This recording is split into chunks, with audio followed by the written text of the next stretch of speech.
Tensions are very high during this last week of Jesus' earthly ministry. Oh, he started it off by riding into Jerusalem on the back of a donkey, proclaiming and announcing that he is king.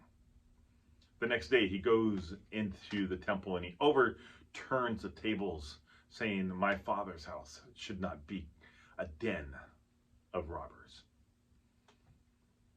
He spent the last couple of days going into the temple and teaching.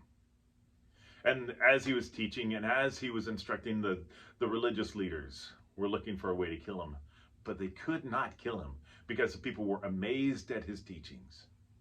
And yet Jesus understood that the Pharisees and the Sadducees, they couldn't let things stand. They tried to question his authority, but they couldn't trap him.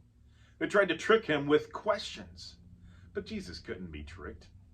Instead, Jesus spent his time lamenting over Jerusalem. He was amazed at the unbelief of the people and the religious leaders. And he assured his followers that he would come back for them after he left. One of his disciples had had enough.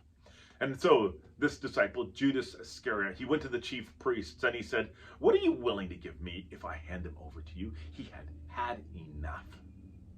And they paid him 30 pieces of silver. And from that moment on, Judas was looking for an opportunity to betray Jesus. What's fascinating is that the chief priests gave him 30 pieces of silver. 30 pieces of silver was the same price in Exodus you would pay a person if their slave was gored by your ox.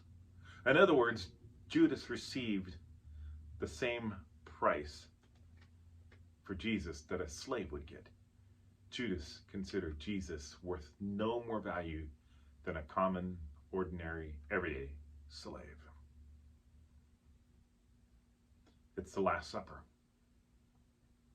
And what does Jesus do at that Last Supper? The supper that he so longed to be with his disciples? He takes off his robe and he puts on the garment of what? Of a slave. And what does Jesus do? The person who was purchased now by Judas for 30 pieces of silver, he washes Judas's feet. Incredible to see the humility, the love, and the compassion of Jesus Christ for even those who walked with him and have turned their back on him. Jesus became a servant. The Apostle Paul will pick up this idea in his letter to the church in Philippi. The Apostle Paul will say this about Jesus. He says that Jesus became the very nature God. He did not consider equality with God something to be used to his own advantage. Rather, he made himself nothing by taking on the very nature of a servant. Being made in human likeness and being found in appearance as a man, he humbled himself.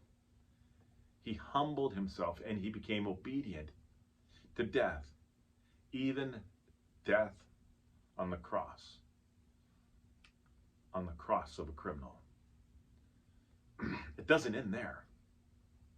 It says, therefore, because Jesus was obedient to the will of the Father, and because Jesus humbled himself and died on a cross, therefore God exalted him to the highest place and gave him the name that is above every name, that at the name of Jesus every knee should bow on heaven and earth and under the earth, and every tongue should acknowledge that Jesus Christ is Lord, to the glory of the Father. So as we wrap up this devotional, I want to challenge you to make application to it.